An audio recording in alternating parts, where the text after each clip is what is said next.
اعوذ باللہ من الشیطان الرجیم بسم اللہ الرحمن الرحیم ان الذین یبایعونک انما یبایعون اللہ ید اللہ فوق ایدیہم فمن نکث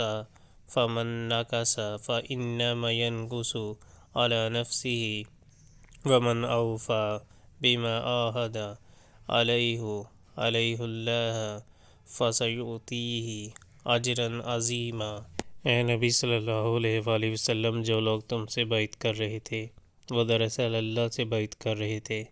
ان کے ہاتھ پر اللہ کا ہاتھ تھا، اور اب جو اس عہد کو توڑے گا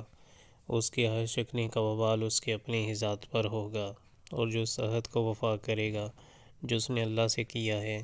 اللہ ان قریب اس کو بڑا اجر عطا فرمائے گا۔